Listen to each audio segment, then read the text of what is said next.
You still smile, which means you're still in that clothes break. Still have some, you know, like Nobody's broken your soul yet. Still an opportunity for. Quite Right. Where are the people online and people in here? But we don't have all of our presenters yet. Can people at home hear us okay? Just a thumbs up if you can hear. You're allowed to use a thumbs up in this situation. No. So you've been, Yay! Not passive aggressive in Zoom.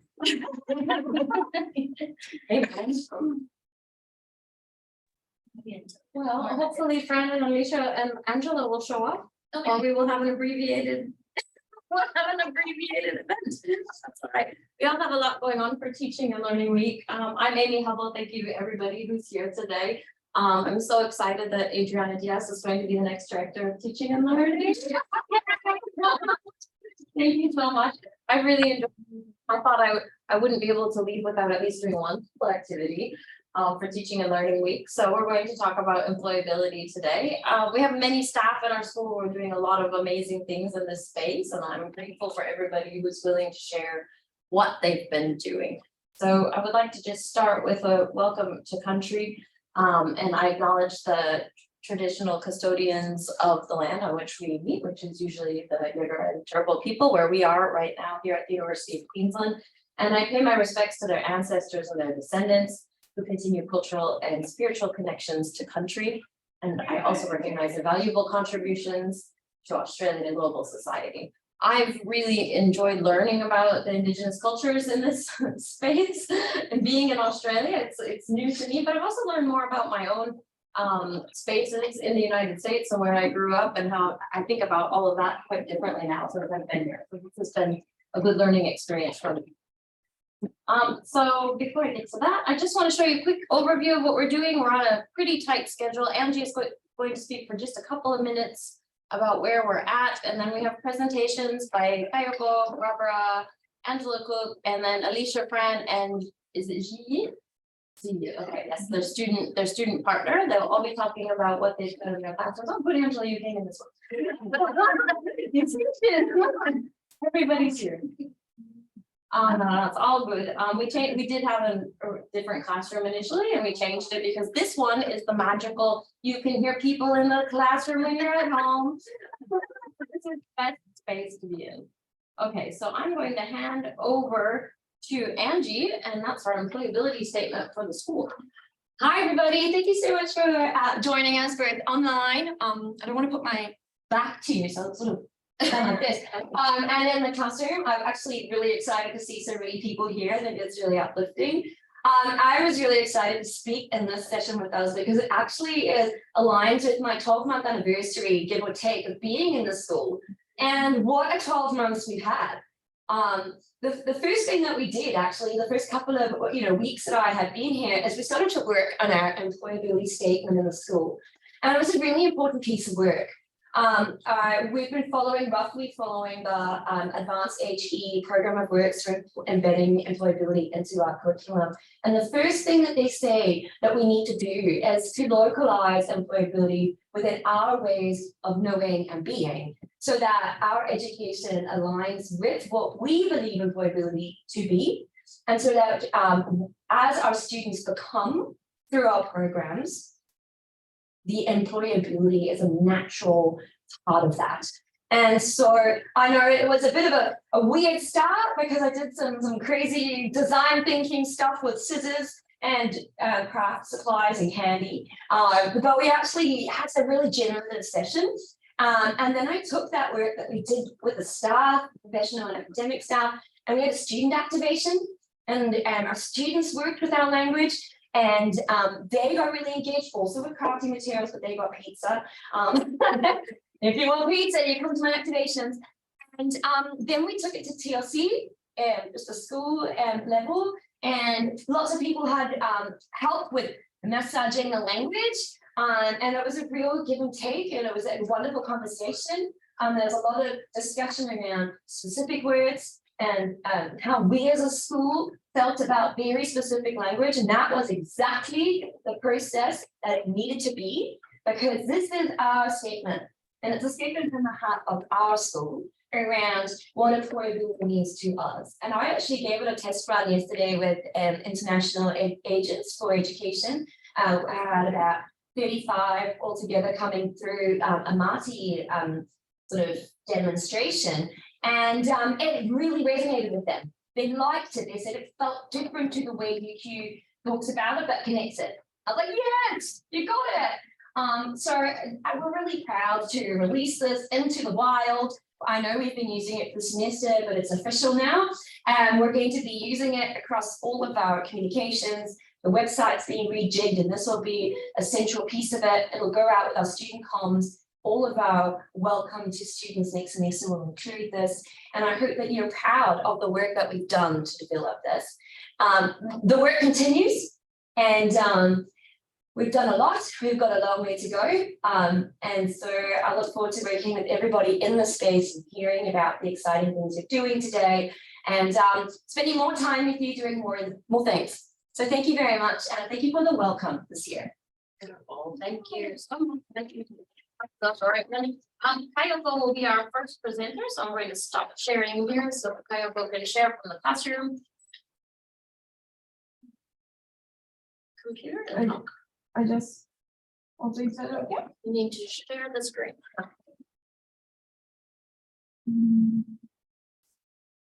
That's okay. First, I will share the screen.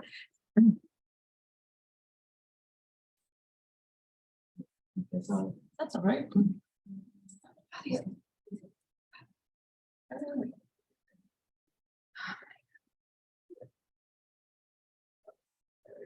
Okay, and then you can click through.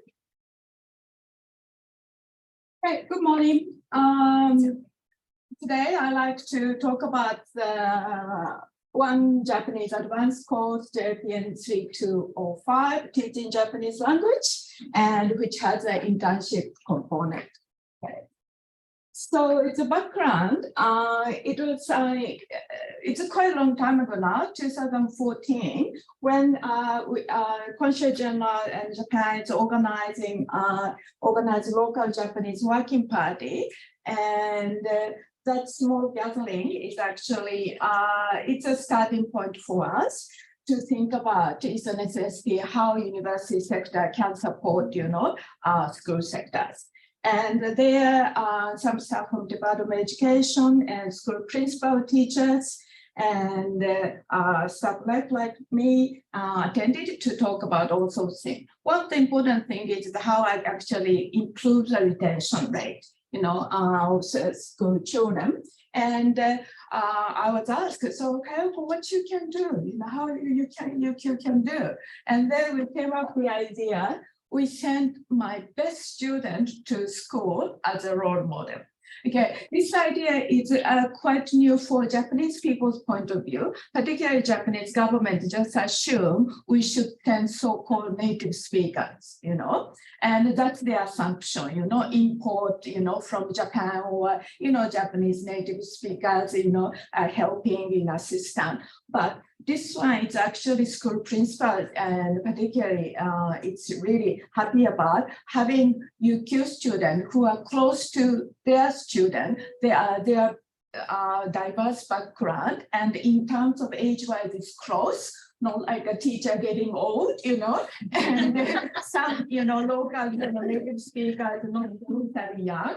And the most important thing, we can send, similar age, similar background, similar experience, and telling the students, if you study Japanese very hard, you become like me, I'm a student doing Japanese. That's an ideal situation. Anyway, so I propose a new course. At that time, Melissa, I shared my idea with Melissa, and she helped me to develop the course.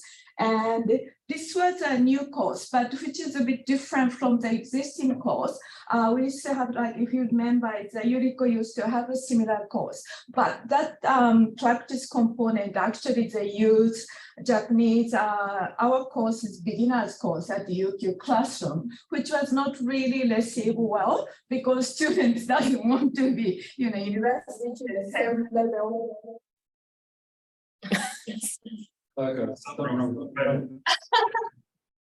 Somebody, I think, Is Just it name going? it. I think you unmuted, unmute. Yeah. Anyway, okay. All right. Okay. I don't know if I did that. Okay, and then so the course started 2018, and the first course is actually 12 students enrolled and 9 state high school.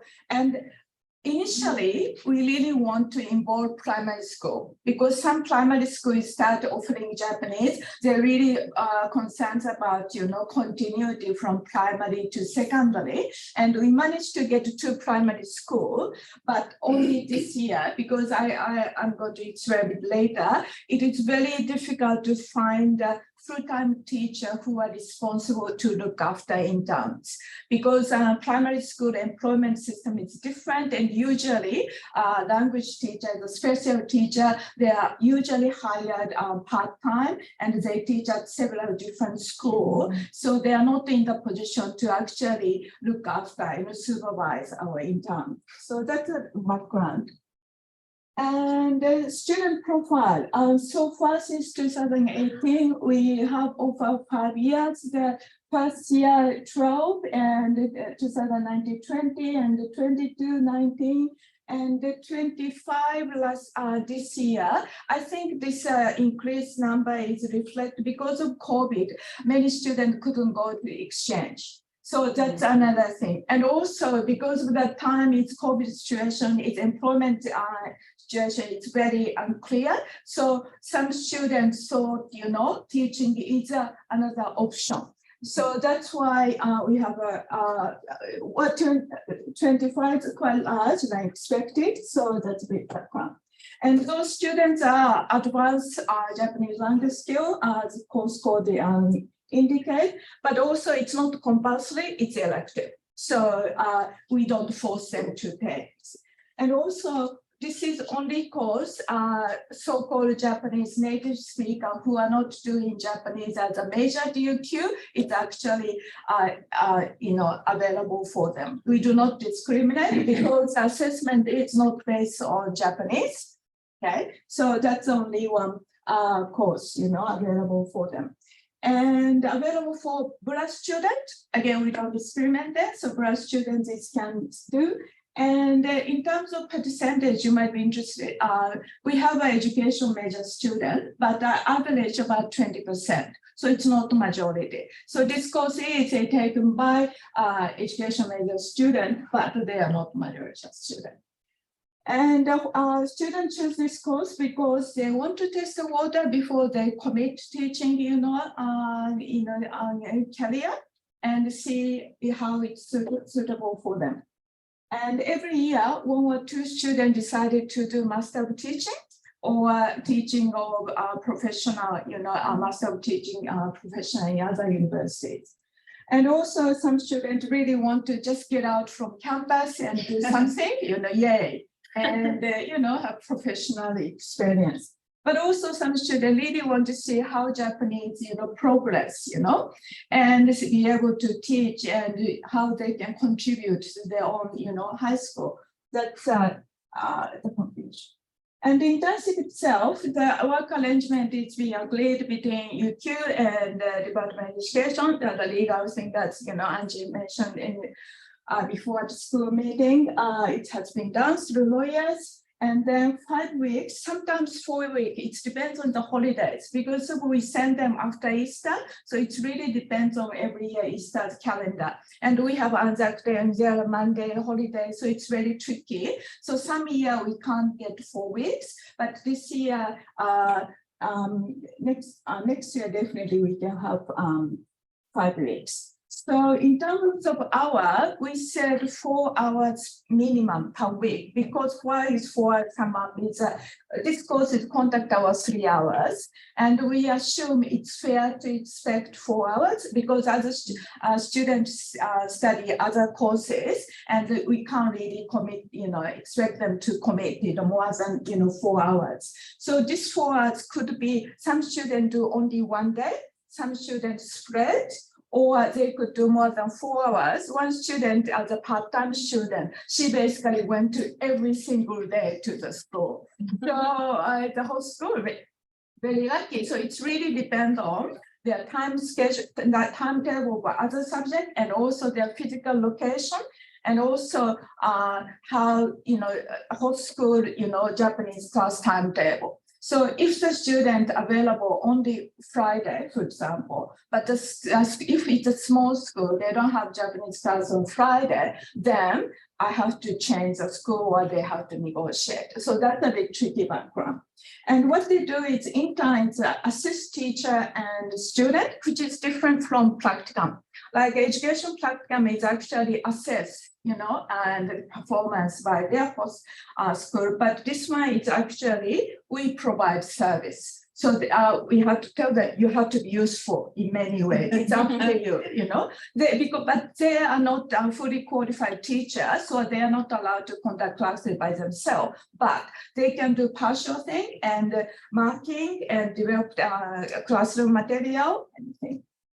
And interns have usually pre-internship meeting. We really encourage them to visit the school beforehand and see the campus, meet the staff and the atmosphere. And also I ask them to bring their own CV. And the students also ask to create 3 goals, what they want to achieve through the internship. So they negotiate, this is what we like. But then when they meet those teaching staff, oh no, you can't do that.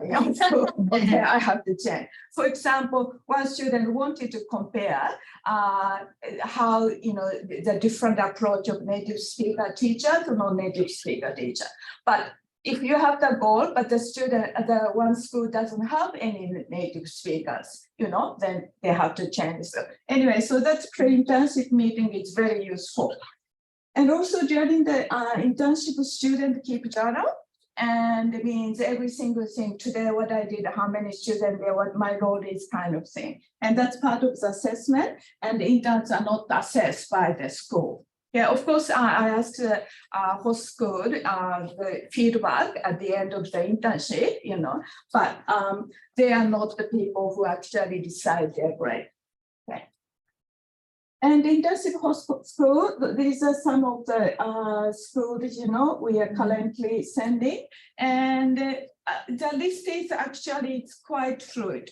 And because of the teacher actually move around, if the person is actually not available, then next person is not so keen, or principal, that kind of thing. But also it depends on location. If I can't really choose a student who live in Gold Coast and and the Sunshine Coast and thing. So it's really depends on students, geographical location, but also some students don't drive. And then if the public transportation is available, so all sorts of element there. But also we allow them to actually nominate a school which they attended in a high school, and even if it's not our list, and we contact them and whether they want to receive it. Sometimes they say no. So that's a bit tricky one. But also, since 2018, I have developed a very good working relationship with them. So I know what kind of student they like to have. Each school has a specific preference. So since I send 1 or 2 or 3 school to one school, I have to think about the combination. And gender, and not only gender, but also their background, learning background, different, strengths, weakness. And one thing is with Brisbane School, distance education, they participate first year and this year, and a couple of years because of renovation, there's no physical space that's available. But because of COVID, I thought it's a really good experience for students, and they do those online teaching, but also distance education modes. They actually have a student, in the premises for assessment. So it's a different experience, but they have a great time there. Okay, in terms of course, delivery and content assessment, this is of course internal mode only. and 3 hours face-to-face, 1 hour contact, and 2 hours tutorial. Because they are away for 5 weeks, it's really important the student actually attend all classes, regularly. And as I do the information session, which I did a few weeks ago, I do always the information session for next year intake in October. And why I do this is I really make sure good means reliable, committed student enroll this course, because at the end, it's really impact on UQ's reputation. And actually, some of the schools who are not particularly happy about, student performance, they basically not keen to take next one, which is really true. So that's why I can't discriminate students. I'm happy to have them all, but I really have to keep telling them, we really want in your commitment, and you really have to understand responsibility. So that's why I do the information session. It's at this stage is really send a message, that's what I expect. So I asked them to fill in pre-enrollment questionnaire, and are you available, this, why you are interested, which school would you like to go, something like that. And also this course is, discussion-based class before and after the internship. And the student will do the reading material in English and presentation, and also teaching demonstration.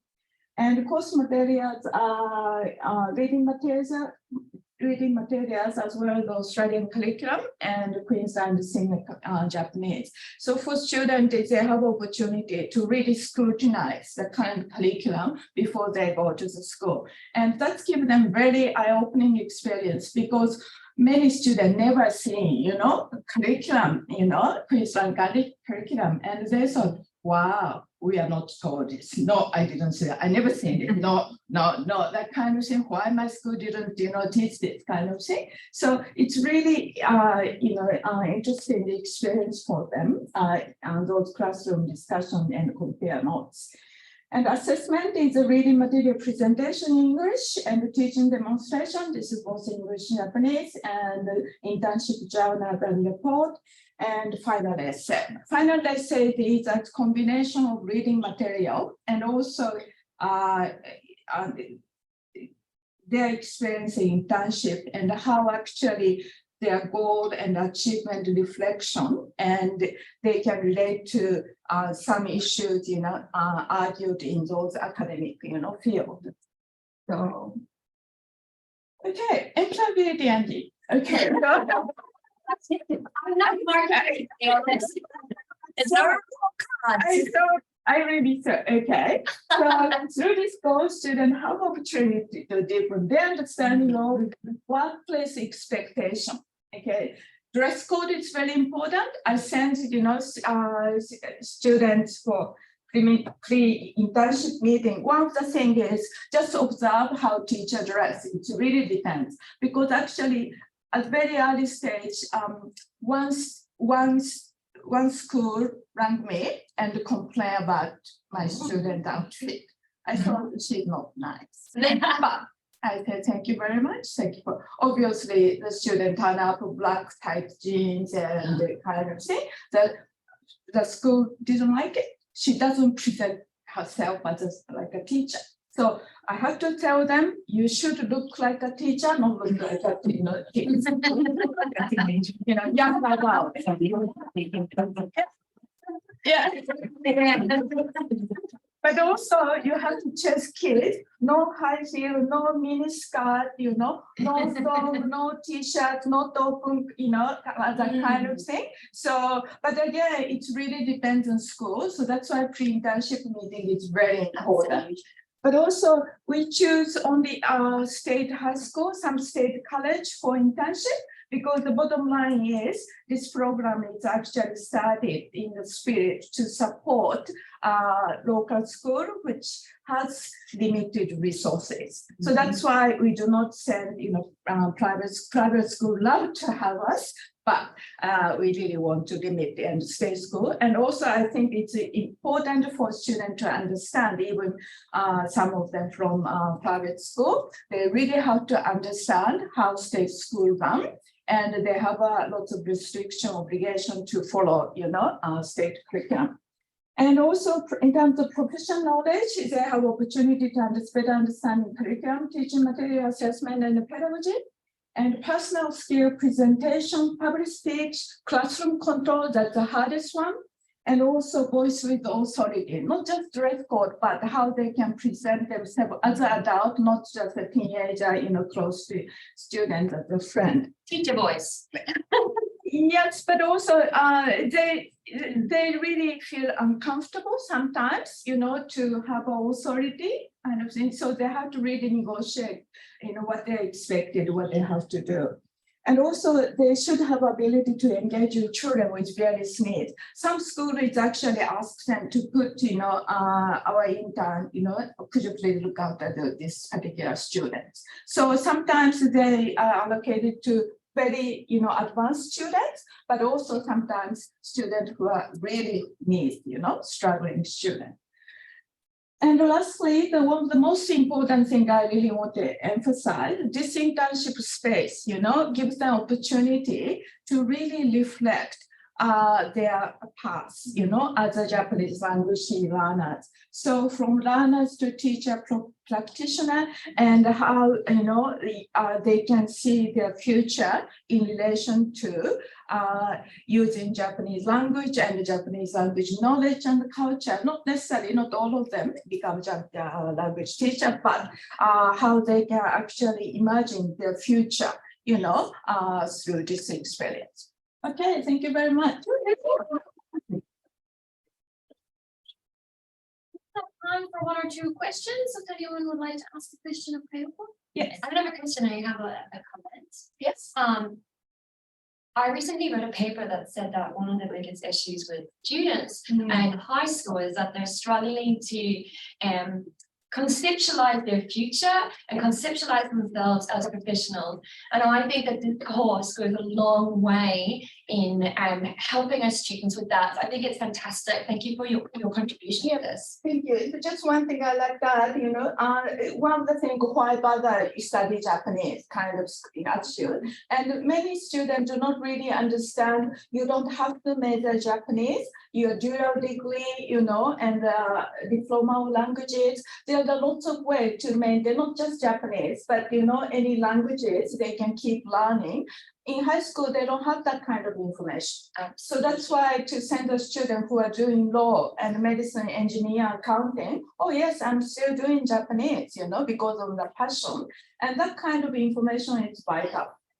Anyway, thank you. Thank you, Leila. I was just asking online if anyone had any questions. Apparently we're good. Yes. Is there another language doing it? Barbara's about to talk a little bit. I don't know if you'll mention. You want to do it? It's me. Okay. And also there was in the chat, Greg said the other classrooms are getting new microphones. So we're going to be having it. We are going to have better online delivery. All right, so I'm going to hand over to Barbara. Hannah, you're going to share from your laptop? Yep. Well, that's fancy. That looks good, doesn't it? PowerPoint.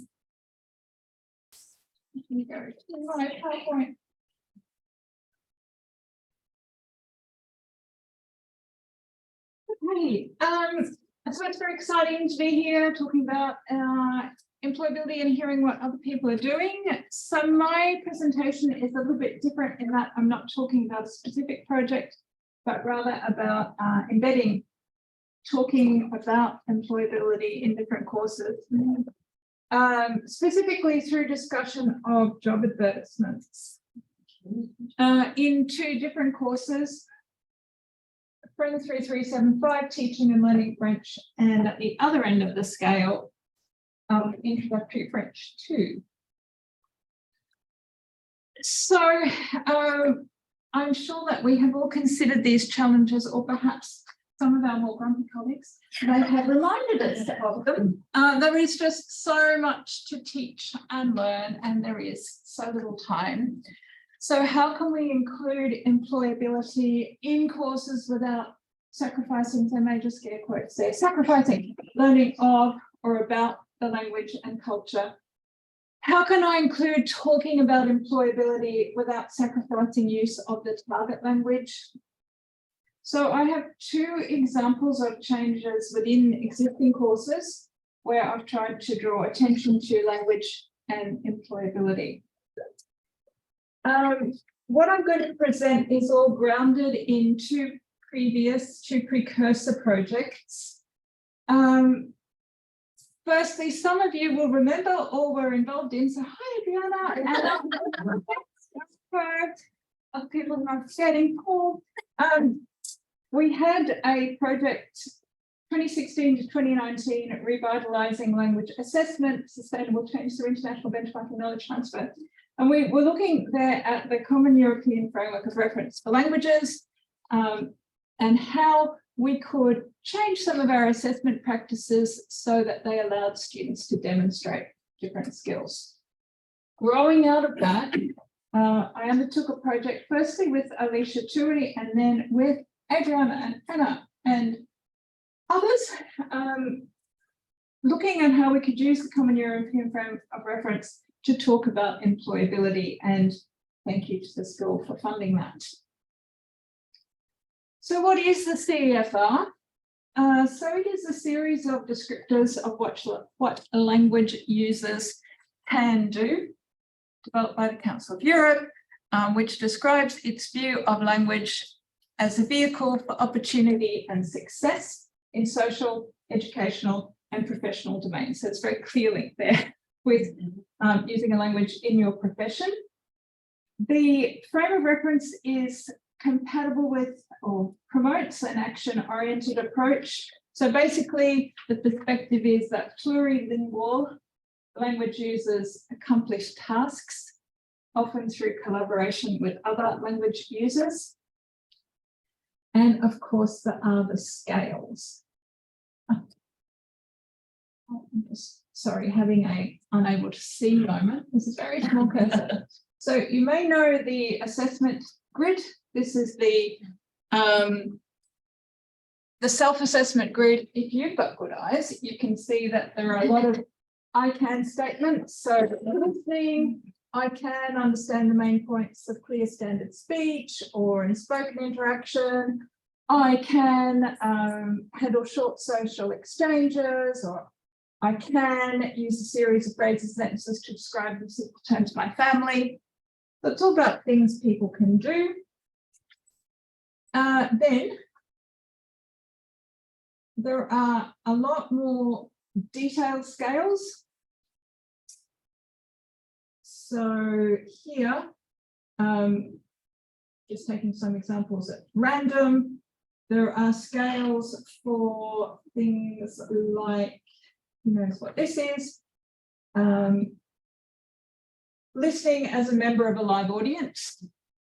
There are scales for listening to announcements and instructions, what you can do at different levels of proficiency, scales for identifying cues and inferring. So there are a whole lot of sets of descriptors of what people can do. So in the context of the assessment project, we had focus groups with students, and there were 3 recurrent themes. So students felt that the CFR would be really useful for talking to employers at the point of recruitment, and they imagined themselves saying, I am C1 or I am B2, here is group. There was a strong belief that the professional use of their language would be in a country where that language is dominant rather than at home. And they also had a perception that a really high level of proficiency would be required for work. However, Alicia and I did a survey of current job ads in Australia, and we saw there was practically no use of the CEFR labels. And there was a preference for vague terms like Spanish would be useful or household French, good level of Russian handy. Therefore, we thought the real value of the CEFR then is it provides language to talk about language. So not A1, but I can do. Our students are in fact potential agents of change, mediators. They are the language using experts who can talk to employers about what they can do. And as language teachers, our role is to teach that language. So what have I done? To try and teach some of that language in class without sacrificing all my other course aims. So Friend 3375 this course about teaching and learning French. It's the second or third year course post senior. It does incorporate some peer learning, working with beginners. And week 2 is an introduction to the CEFR. So I want to introduce the CEFR as a concept, and we've done in the past a kind of needs analysis. So applying those additional scales to profiles of different language users.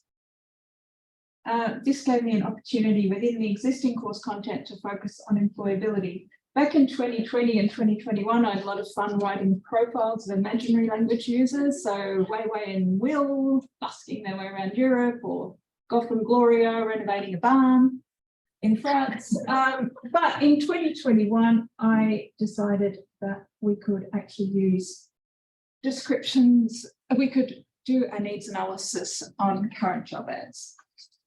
So we won't be able to look at all of these because they are no longer current, but we had students talking about these positions. What would you actually need?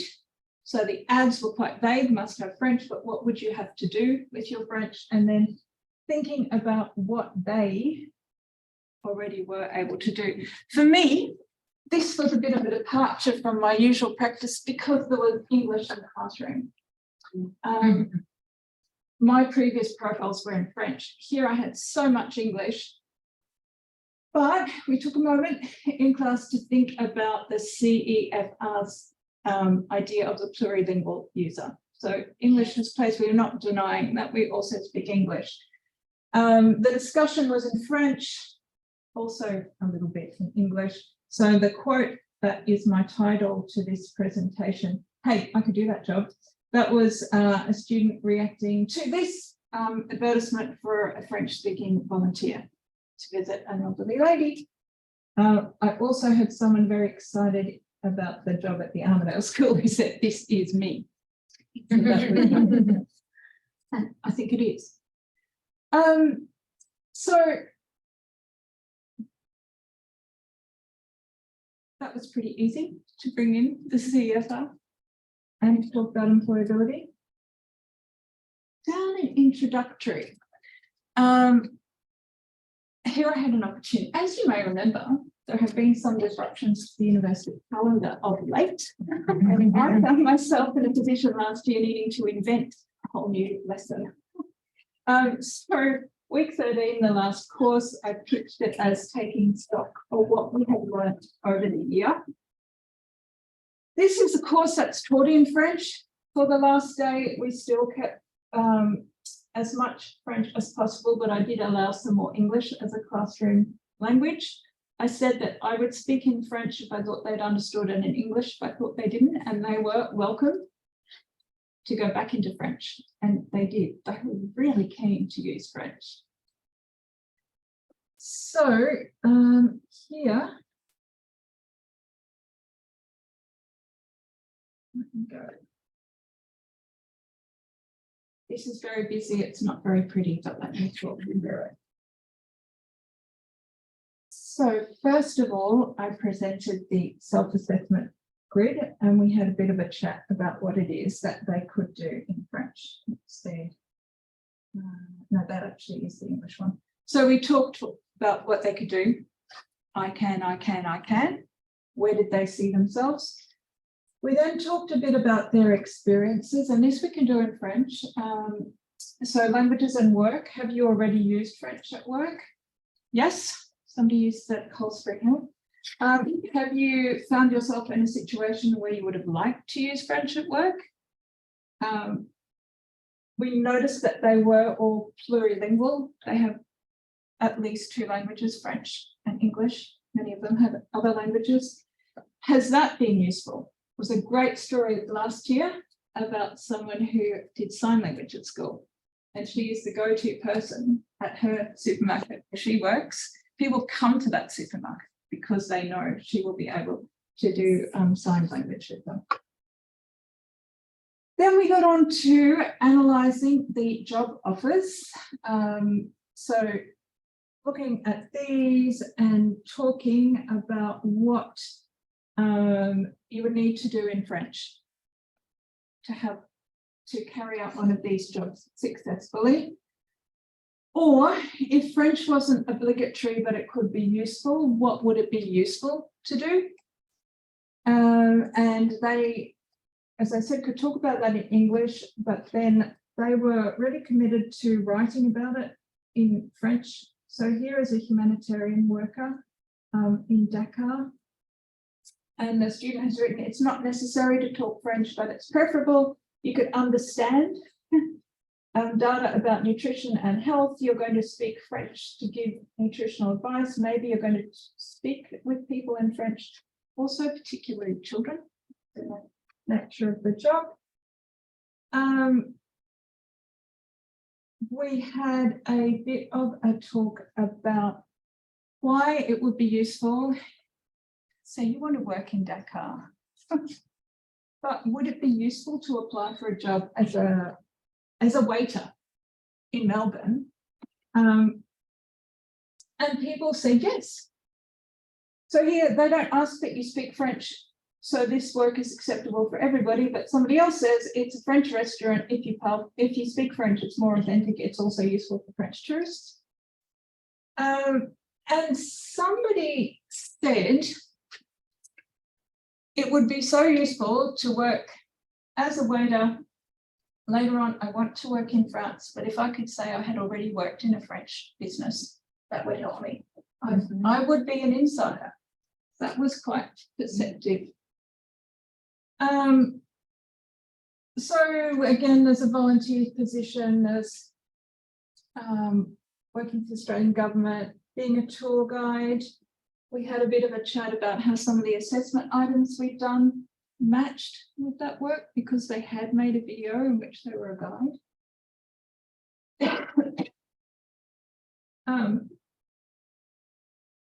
Then I asked them to come back to the jobs and say what they could already do or where they would be going. So introductory French, people are able to say, I can, it is necessary to, you have to be able to. So there was a lot of reuse of language that they had. And finally, and okay, this was a bit rushed, we did some reflection on that particular class. So what had we done? We had been mediating text. So we had taken text in English or in Chinese. I don't know if you noticed that there was one in Mandarin. We had then tried to encapsulate the main message of those texts in French. This was also an opportunity to look at the fact that you can use your language in personal, public, occupational, educational domains, and you might be able to transfer skills between them. So that was where that ended up.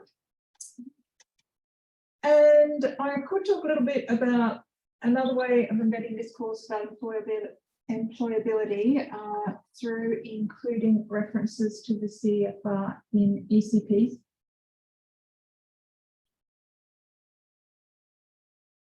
And I'll just conclude with an anecdote, which you already know. So in the 1020 class, so here's the 1020, the introductory ECP, and I have things like this task allows you to demonstrate competence at the A2 level on the scale for spoken interaction, or This allows you to demonstrate competence at the lower A2 level on the scale for listening to radio, audio, and recordings. Does anybody read that? Yes.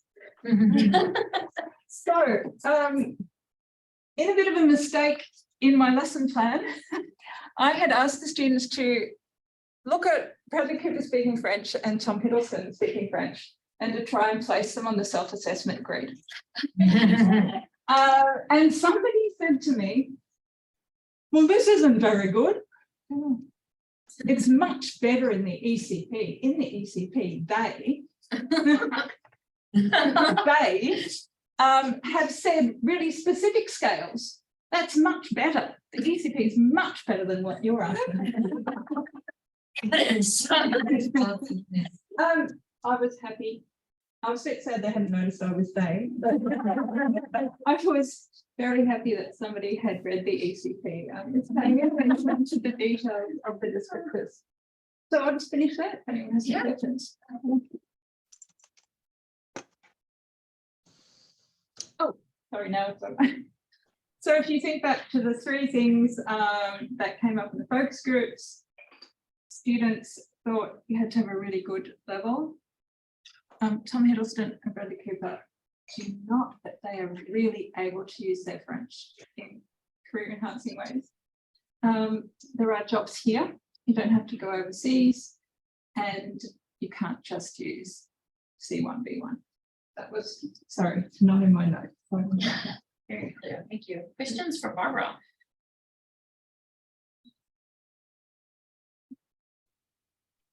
So I mean, that is the other language course that we have students volunteering on, but you're keeping them at UQ. They're just at UQ, but that is in part because when I started, it was 2020 and we couldn't go into schools.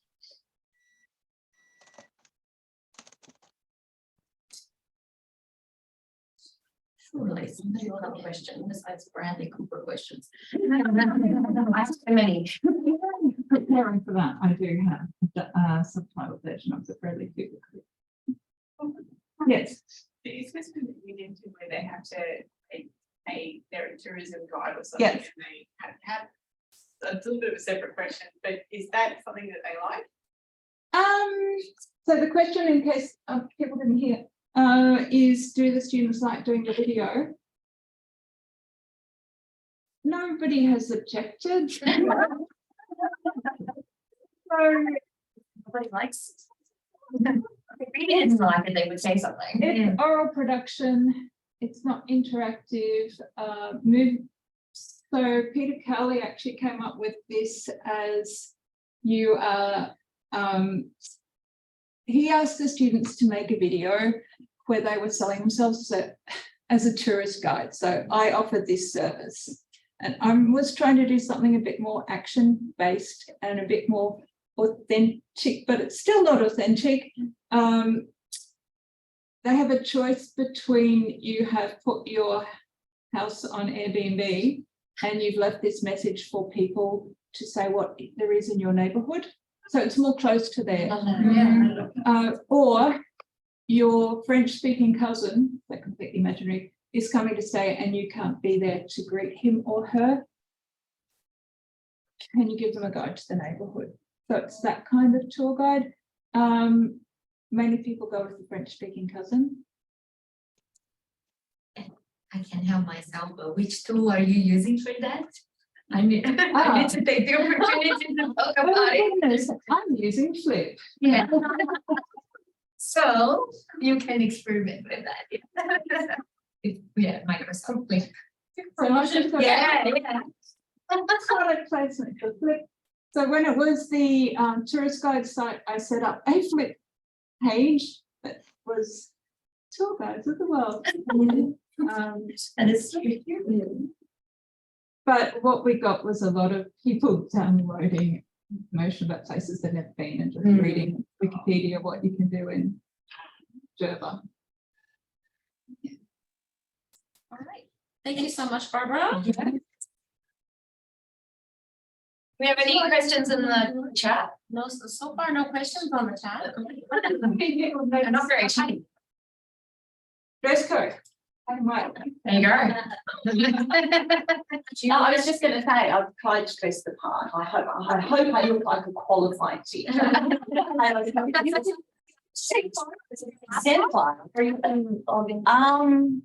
Yeah, maybe it's, Are you in the Zoom? I'm not, Okay. no, I just, it's unfortunate that we have to stand this. Is there any kind of gadget that? Yeah, yeah. Well, I'm just, well, maybe I can check the hours on this. Oh,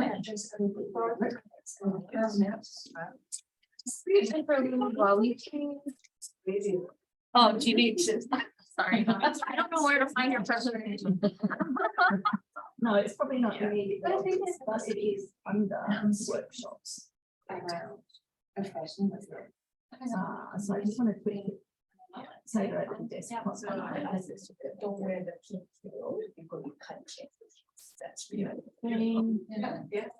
Yeah. So. It's actually.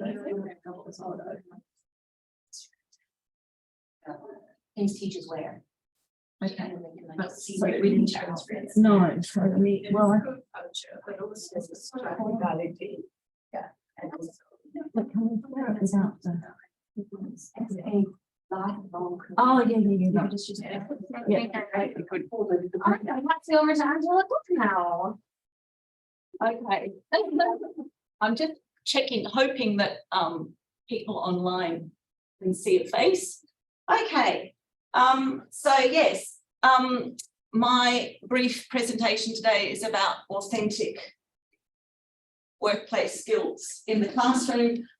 In contrast to Barbara, I don't have to struggle with sacrificing available class time for this, because actually LTCF 3002 is a will course already, so it's fairly evident why and how various activities relate directly to employability.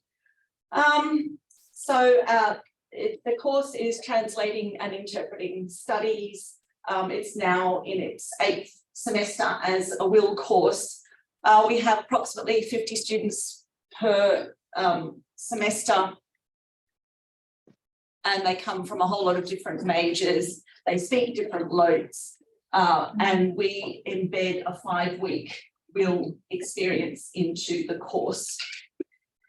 So the first 7 weeks, we concentrate on giving students a good foundation in essential knowledge and aspects of the T&I profession. So including, as you can see there, various translation theories, a bit about intercultural communication, workplace cultures, the professional code of ethics, machine translation, those sorts of things. And there are a lot of opportunities for practicing and applying authentic workplace skills in the classroom. So here are a couple of examples. So in a workshop, the workshop when we focus on translation theories, this is one of the exercises that we give the students, where we show them 2 Bible excerpts, both translated from the same original text into English, but if you just have a look at them, you can see they're extremely different. Compact version. Oh, what I got when I was little. So the translating brief that we give the students is, and of course we actually give the students these 2 examples in English, but ask them then to translate into Japanese, Korean, Russian, Spanish, Chinese, whatever their language, their load is, which they do as group work in the classroom. And so we give them 2 different briefs. And the first brief is, your client believes that the content of the Bible is sacred and that nothing must be changed, not even the style of language. So translate this Bible passage into your load, aim to achieve a similar authoritative tone by using outmoded expressions and sentence structures, that kind of thing. The second translation brief is, your client believes that the main purpose of the Bible is evangelical, and that it is important to make substantial cultural adaptations in order to appeal to the target audience. So translate the passage above, aim to achieve maximum cultural equivalence. Feel free to take into account differences in time, place, dress, cuisine, lifestyle, values, and blah, blah, blah. So this gives students, I kind of hit them with it, I think it's week 2, and they're a little bit taken aback and don't quite know what to do initially, but then we have a lot of discussion comparing different solutions in the different languages. Where did you, what's your target reader group, age, demographics, and what location did you choose when you did your second translation, those sorts of things. Okay, then when we have, and this is probably a little bit much to read through, but we also have some case studies when we talk about intercultural communication in the workplace, and we try to include a few stereotypes, but also mixed in perhaps with, you know, some level of complexity. And then we also have some role plays to see if the students are, for example, when we talk about professional ethics, how they would handle a tricky situation. And so obviously for the role plays, I organise them into groups usually of 3. So 1 English speaker, 1 Lote speaker, and 1 interpreter. Sometimes we have to juggle a bit. So yeah, that's an example of how we include various workplace skills that I think are, you know, as I said, in contrast perhaps to Barbara's courses, it's more evident, I think, perhaps to the students, because it is a will course, that these are directly related to workplace settings.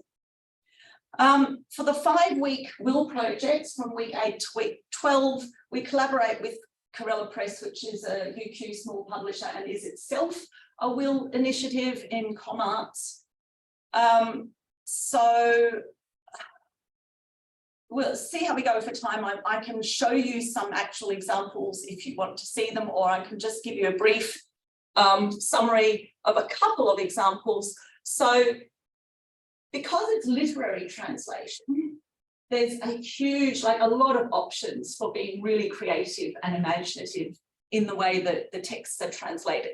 So one example from a German translation a couple of semesters ago was the German students got to the end, Aussie students learning German, got to the end of the short story and they didn't like the ending. And they said, when we translate this into German, it's too ambiguous and our German readers don't like ambiguity. That was their argument. I said, well, you know, have fun with that. Write back to the contact our client, Corella Press, and tell them what you want to do. I can tell you now, I don't think there's a very high chance of convincing them, but go ahead.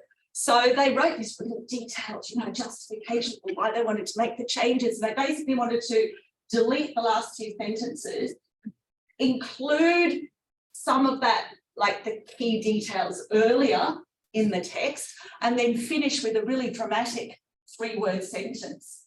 Da stand Kani. There stood Kani, this character. So anyway, lo and behold, the client actually agreed. So that was a significant restructuring of the text, but the students had great experience, you know, communicating with the client, justifying their reasons, thinking about how the theory applies to the practice and all of that kind of stuff. Another example from a Chinese translation where there was an ominous, foreboding atmosphere throughout the whole piece, and there was a magpie, character of the magpie that played a key role. It kept reappearing, and of course, the trouble with that is that in the English-speaking culture, it's fine to associate magpies with negative omens. But in the Chinese culture, it's completely inappropriate because not only is the magpie itself seen as an auspicious omen, the actual character, the first character that you use, is clearly a positive character in itself. So after much discussion, one of the groups replaced that with a crow, which they said had a similar negative connotations. So just a couple of examples of how these literary translations really lend themselves to a lot of analysis, discussion, cultural awareness, and imagination and creativity. So obviously when we do the WIL projects, we put the students into language specific groups. They're led by, each one is led by an experienced tutor translator. They spend the first 4 weeks translating, and week 12, I think most of them are surprised how time consuming the polishing and editing at the end is. We're also a very important part of translation work. And we use Microsoft Teams as our platform to help us. Okay. Oh yeah, and just a couple of quick examples from last semester as well, where we did, for the first time, we did something a little bit, which took a slightly new approach. So because, as you can imagine in this course, there are more Chinese speaking students than any other load. Every semester we kind of think, how can we come up with, we don't want 3 or 4 or even 5 Chinese tutorial groups, all with the same, given the same task. So we have to try and distinguish between them. And last semester, we decided to do what we called a translocalization. It was a contemporary short story, so we were able to communicate directly with the author and get her permission. She was happy for us to change the setting from South Australia to Northern China. So that involved, obviously, a lot of other changes. So instead of being Port Wakefield on the coast of South Australia, it turned into Gulbei Kokjam, I think was the name of the place they chose. Yes. So you can see this is what their chosen location looked like. Instead of Chico rolls, we had these starchy sausages. This was our cultural equivalent for meat pies. And even ice creams as a treat for children, they decided to use a more Chinese, like traditional Chinese treat. And then also the cars, we changed, the politician no longer drove a black Mercedes, and they were not picked up by a tow truck, but by a tractor, and they changed the style of van. So that's a kind of extreme examples of domestication. So yeah, we called that translocalization. So let's have a look at a summary of some of the students' learning outcomes as I see them. I mean, I'm sure there are others as well. Students really need to get into the nitty-gritty of textual analysis, a lot of critical thinking. It's the way the assessment is designed, they do some reflection, and at the end, they have to, well, it's quite structured assessment, but it leads up to a final assignment where they have to talk about and analyse their practice and some of the challenges, but in the light of the theory, so the appropriate theoretical framework. And they really, I think, realise, most of them, they start off going to these WIL tutorials thinking, oh, if my translation is not right, the tutor will give me the right answer. But they pretty soon realise that that's not the case. So very high level intercultural communication skills, both on a personal level in their within their translation teams, but also obviously in their role as translator on behalf of the author, communicating with a target audience in another language. So they learn professional respect and collaboration, negotiating skills because they often want to present their own translation as being superior. They're able to express their point of view and argue a case. And they realise that, for example, the ethical principle of accuracy, what does that actually mean? And it depends a lot. What it means depends a lot on your client, your author, the purpose of the text, the target audience. So they learn, I think, that a given term does not always have exactly the same definition, and that they will have to use their professional discretion to apply those principles appropriately. And I think they also come out at the end of it realising there is often not a single best or correct answer. Many people's perspectives may, and indeed often are valid, and above all, translation is the art of compromise. So yeah, hope that some of these examples and ideas might be able to be applied in other courses as well. Thanks. Questions for Angela? just a comment, the stuff, I've got a student doing a PhD on fan fiction, Yeah, and that half of the concepts you're talking about apply to that. as yeah, well. yeah, yeah. Yeah, we actually did a fan fiction group will project one semester. Yeah, but that was, I found, much more complex and much harder to coordinate. Yeah. Yeah, but it just required many different steps. But yes, yeah, I wouldn't be Yeah. surprised. Yeah, Yeah. yeah. I hadn't. Yeah. No, I'm not surprised at all. But that's what's the topic of the PhD? So it's using, basically, it's linking language and culture through fan fiction and computer assisted language learning, basically. So Wow. because there's really big fan fiction websites. Yeah, I know, it's such a huge thing now, isn't it? Yeah, so she's trying to sort of bring it down to the classroom. And Maybe I should talk to you about that, because I do keep, like, I think it's always important to bear other possibilities in mind, maybe that is something that could either tangentially or directly be relevant to this course. yeah, well, it's definitely, your stuff definitely relevant to Yeah. hers, I think, yeah. What I'm thinking is that new proposal with for our PhD candidates, you have to look at that new, so what do we call it? Like, it looks like a criterion reference assessment where they have to look at their different, like long-term employability that they're going to be taking out professional development from their program. This would be a really great way of mapping employability and trans-text outcomes and looking at ways that this can actually then find roots of professional practice. Be really useful and interesting.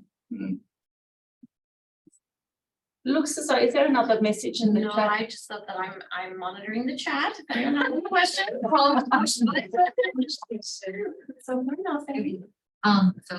I have a question again, kind of relating to what we do, but also to employability, because you mentioned Microsoft Teams. So Yes. any ways in which the use of the tool you think help them enhance their employability or put into practice all of those because you mentioned that you think that they got learning so- life. Yeah, so one of the reasons we use Microsoft Teams, which I tell them as well, is because it's a very common workplace tool Yeah. and it's good for them to get that experience. Specifically for the project, it's useful for me personally because I split them into different channels, which are locked, and so they can only see the channel that's relevant to them personally, but I can keep an eye on everything and make sure that, and we also have a separate channel for all of the tutors. So when we are not sure about, what does this ambiguous term mean, or, is this sort of meant in what way is it meant, or what do I, that kind of conversation, that's really easy via Microsoft Teams. Yeah. And also the students, I mean, in a way it's more work for me, but the students then seem to use the chat function in Teams more readily than they would use email. So I feel as though they're kind of maybe seeking guidance and checking in more often than they would be otherwise. I think that's really a good takeaway because it teaches them that professionalism of communication is separate from personal communication. And by encouraging them to use a professional platform for the project, it helps them think about professionalism, professional identity, who they are in the team space rather than just shooting off something from their Gmail account. I think that's a really important And the other thing- authenticity to bring to the project. And collaborating on the document, translating together. Of course. Yeah. Yeah. I mean, but they could do that by Google Docs, but, it's not, Of course, it's but learning that skill of collaborating That's right. online as well. on a live Especially document. nowadays, we cannot always meet together, but we can. And the other thing is that because I linked I made sure that the author was a member of the team. Oh, that's So fantastic. that meant that the students were able to ask the author directly, and she was also able to post a few photos to clarify, in this case, the structure of the house, that kind of thing. Yeah.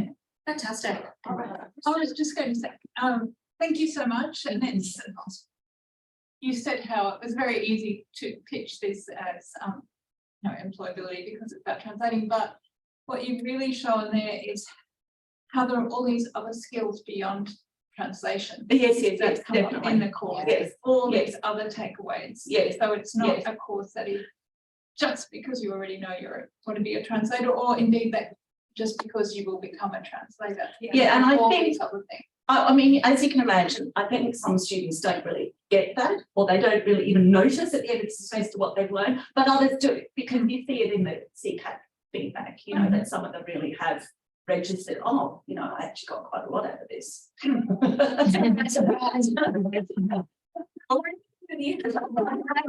Snuck out for me. I love it. So much for sharing your practice. Okay, Angela. All right, so we're ready to hand over to Alicia, Fran, and Gigi. I'm very excited about this presentation. Are you going to share from your concerns? Okay. I'm excited because we had 3 full-time staff members and now we're doing something more student-centered, which I'm really excited about. So thank you. Okay, so, yeah, all good. Yeah.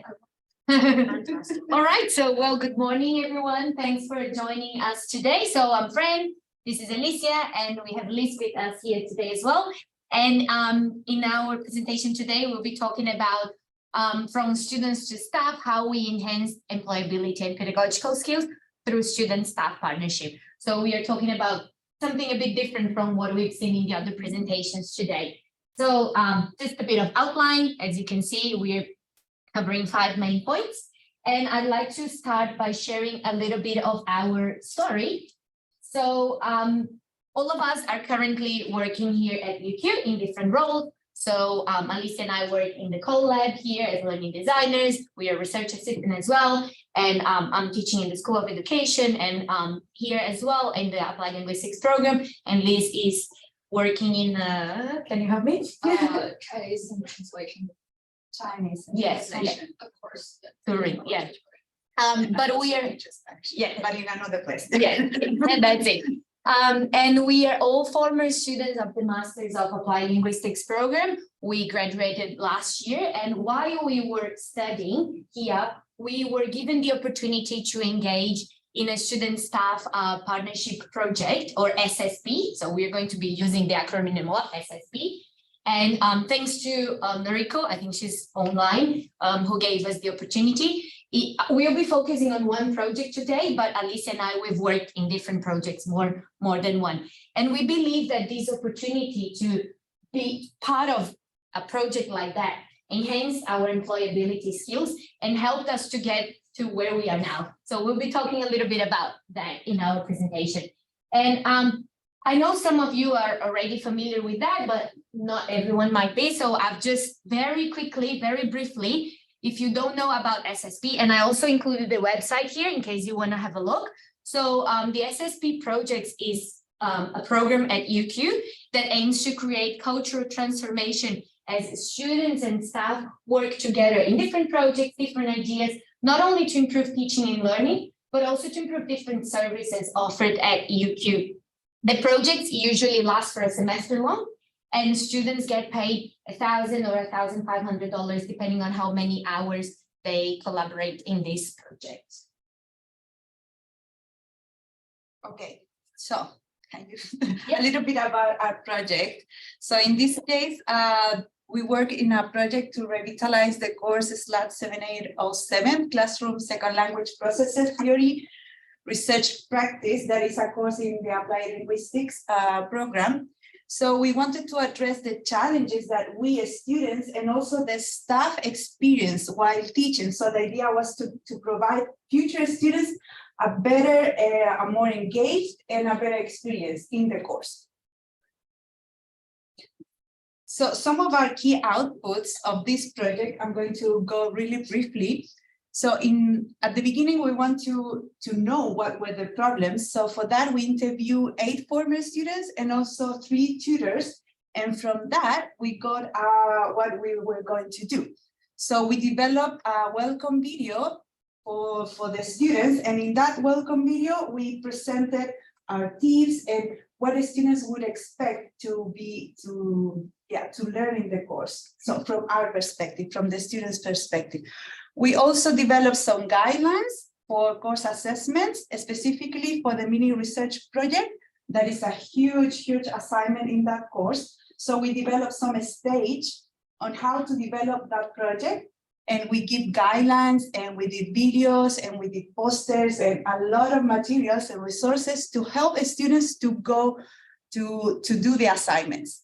We also revise some of the weekly reading and reflection assignments. That is another assignment for that course.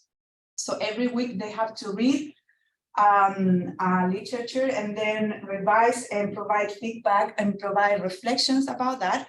So we kind of redo it, and we put all of that on Inspira. That is our e-assessment platform. I don't know if you have ever heard of it.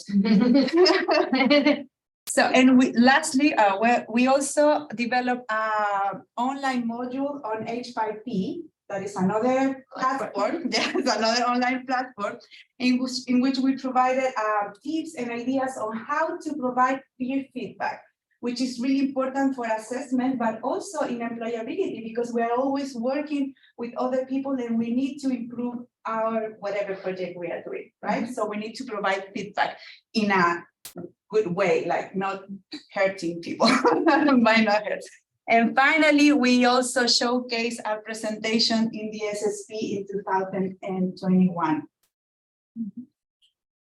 So after giving a very brief introduction to what we did, for the rest of time, three of us will talk about what we gained from this project and from three different perspectives. So I, just like Fran said, I as a tutor, but also at the same time, I am a Chinese teacher in another school.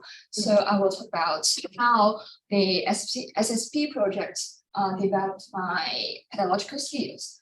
And well, as a high linguistic program student, I had worked very hard in order to become a language teacher after graduation, and yeah, I did it. Yeah, that's good. And I do believe a lot of students in this program want to become a language teacher in their own country in the future. However, a lot of students, including me, found some courses in our program were not that practical. So, and also for us, international students, it's quite difficult to find a chance to really use what we learned in real life before we graduate.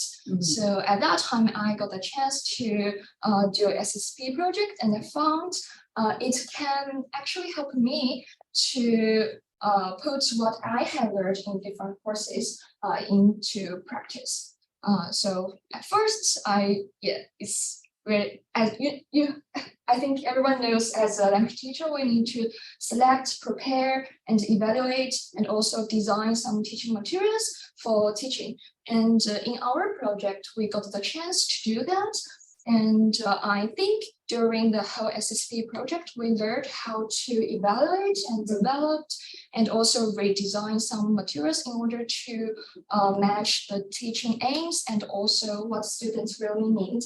And also at that time, because we were students, so we got a chance to kind of shift our positions from being a student to being a staff. So we also got the chance to learn how to think from two different perspectives and to support our students. And also what we learned is even though we become a staff or language teacher, we still need to listen to students' voice when we design something or develop something. And of course, in our SSP project, we did a lot of different tasks at the same time, and also we worked as a team. So so it helped me to develop my time management skills. I think this is extremely important for being a teacher, and also it helped me to develop my communicative skills, which help me to deal with issues with other teachers and my students' parents now. Great. And so also the opportunity to participate in these projects helped us to improve some of our learning design skills. And I became a learning designer because of an SSP project. I myself you all know him. And then we got to work together, and I've learned a lot from this experience. But more than getting a job, what I learned was how to consider curriculum more holistically. So how to see all the pieces, and then rather than just change one activity or one assessment piece, how to see how that fits into the curriculum, the learning objectives, and how to make changes to really improve the learning outcomes. And as Liz was saying, I think we learned a lot about how to design courses, activities, assessment that are student-centered. And I know we talk a lot about that, doing student-centered practices, but what we did, more than getting students' feedback, was to really engaging students into this process and enabling them to become agents of change. And while I was working with Seb, it was good to see that we were able to implement that culture, and a lot of curriculum redevelopment that we did at the school were done in partnership, because we really believe that it's important to include students' voices and include them in that process.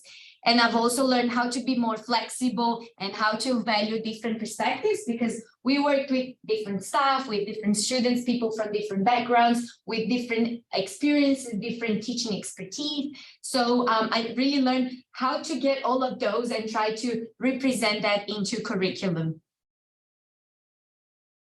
Well, so we also learned a lot of project management skills that is really related with employability. As Liz also said before, like communication and collaboration is really, really important when you work on a team.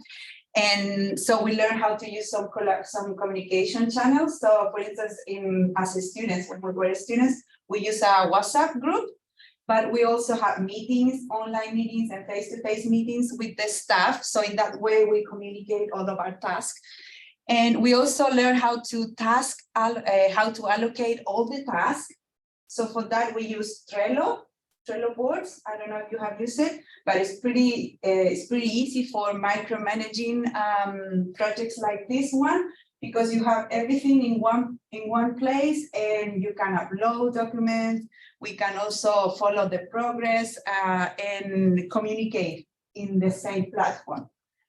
And we also have the staff support, of course. Noriko and Seb were always there providing us feedback and guiding us in everything. So in that way, we were not alone. We were, as a team, we were collaborating in everything. And that's pretty important in our work environment.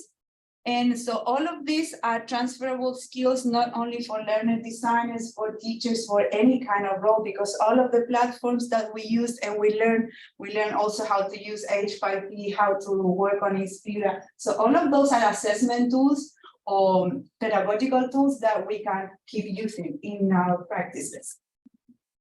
Mm-hmm.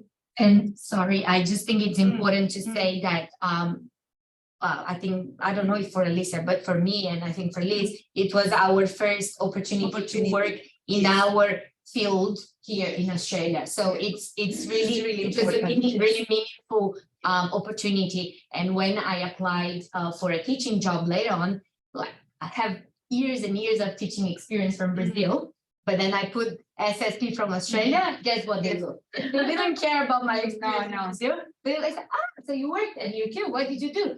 And then a day after, I was already teaching there. Yeah, and I also forgot that while you are on an SSP project, you don't have that relationship that you also have when you are in the program, like you are teacher and students.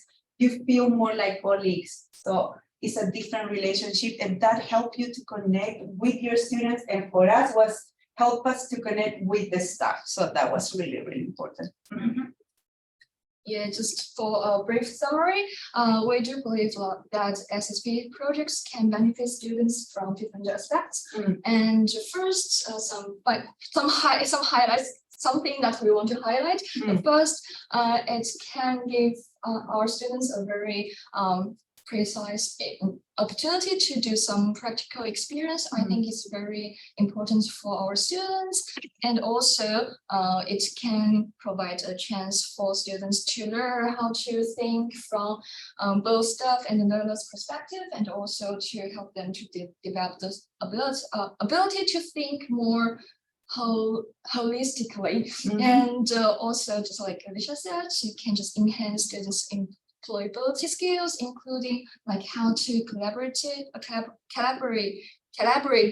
do something with others, and also when they meet some problems, they can like have develop their problem solving skills. So yeah, and this is our project web page, Yeah. and You want to scan? yeah, we're welcome to have a look at it. It has some more details related about our project. Mhm. And how we Yeah. react to each other. Quickly.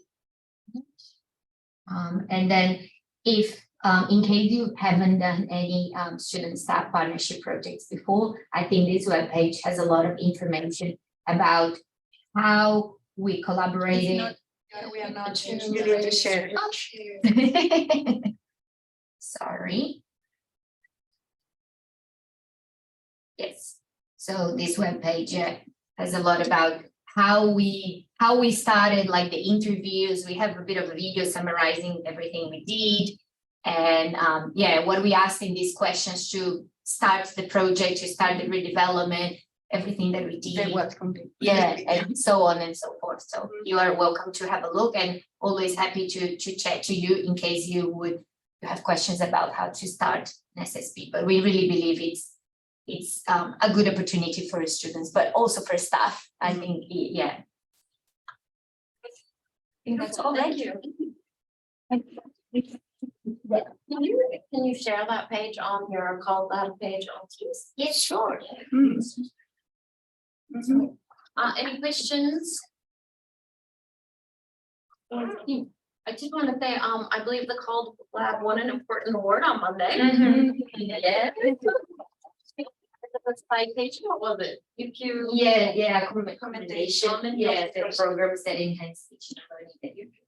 So I included Seb and Noriko and all of the call labs. So Yeah. congratulations. Thank you. We've also had a lot of success at HAS this year. We're known as the SLC Teaching Awards instead of the HAS Teaching Awards. Because Noriko and Anna both won the HAS Teaching Awards, and also Teresa and Shay won the Early Career Award for HAS. So we've had a lot of success this year. Okay, questions about student staff partnerships? I think it's worth mentioning that UQ runs an employability award, which gets the students actually get a citation for that on their transcript. And the engaging in the SSP process can count towards the employability award. And so not only does it enhance students' employability in tangible, practical ways, it also can assist them in getting that gold badge, which is highly beneficial to certain students, and is very worthwhile endeavor. Yes. Yeah, like, this sounds like something would be really good for, like, if you were setting up a new course, right? Say you've got a course that you've taught for a while, and you want to give it some fresh blood. That's the Is it for old courses? Yeah. Oral courses and projects, like whatever. Yes. You don't have that one. Maybe anything. Yeah, anything. You can have students on paying their wage for the work that they do. You can recruit a past student in the course. Yeah. Help you, Yeah. develop. Yeah, that's what happened to us in that case. Yeah. So we studied with Noriko, and then she said, oh, there's an application, so students apply. And then, also gives opportunity for students to really apply. yeah, so then all the employability. Yeah, and then we gave our opinion as former students, and then we worked together to really redevelop all of those resources and curriculum. Yeah. It depends what you need. Yeah. That's what you need. It could be a new course, it could be a course that is already there, it could be, if you did want to implement one thing, maybe, I don't know, in your course, you want to do, like for the Spanish program, we've been working with extracurricular activities because students really ask for, this opportunity to use the language outside of the class. So we engaged in an SSB project to, create those extracurricular activities, and And Noriko is more than happy to talk to anyone interested in that. From an employability perspective, in my previous role, we had a number of SSPs where we actually asked students of those courses to then talk about how they transferred those skills outside the classroom. So again, really, it's whatever it is that you need. Yeah, It can be worked on together. All right, I am extremely proud of how diverse and successful we are. I just wanted to say, and maybe just especially to you, Annie, I'm gonna be on a panel at 11:30, PQ panel on school partnerships.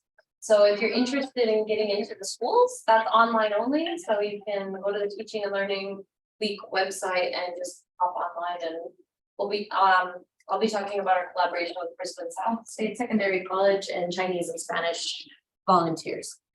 Thank you, everybody, for attending online. Thank you for the people who were here. Thank you. Very nice talk. Very nice to see everybody. Yeah, in real life. Yeah, more people in the classroom than online. As a 2022 miracle. Everyone.